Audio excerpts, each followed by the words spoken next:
Miriam Rizzuto, UNH Journalism senior, decided to start a blog in which she detailed her personal mental health struggles. She transformed her blog into more of a documentation of how she's been doing with the coronavirus pandemic over the past couple of months and how she was able to get through those difficult moments. Writing was always really therapeutic for me, and it wasn't something I'd done in a while, and I had just recently gotten really open about my mental health stuff. It wasn't something I had ever really talked about until the beginning of my sophomore year of college. So yeah, last fall.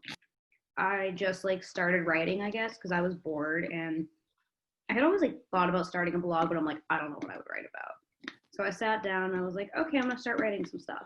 And if you read I don't know how far back you went, but if you read my earliest posts, they're very different than my more recent ones. In the beginning, I was kind of talking about hey, mental health isn't great during quarantine. I know it's rough for people. Here's some things you can do. And then as I started writing, I started getting a lot of positive feedback from people that I hadn't expected. And they were like, hey, can you write about this? And then I just started going more into detail about my personal experiences, and people seemed to respond really well to that. And it was also really good for me.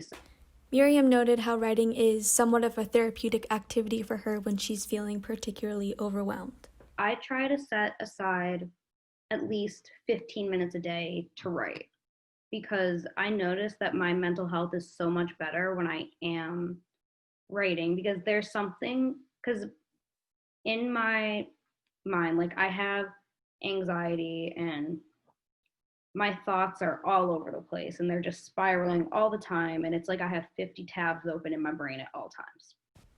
Miriam mentioned how she would like to be in a little bit of a better place, but she recognizes all of the progress that she's made in the last year.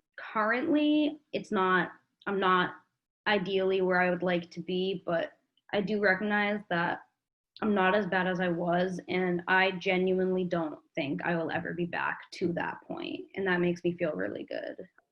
About a year ago, I attempted suicide, and it was in November of last year, so that's really messing with me right now, because it's the anniversary of that. So I've been actually talking to my psychiatrist about this, and I'm gonna turn it into a positive kind of thing by I'm gonna celebrate it as a second birthday kind of thing. I got a second chance at life. I have a phoenix tattoo on my arm that I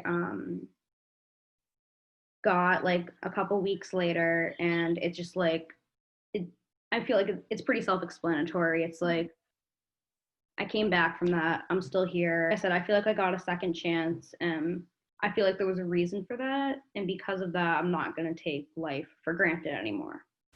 Miriam's story is an example of how students really struggle on campus with their mental health, especially during the coronavirus pandemic.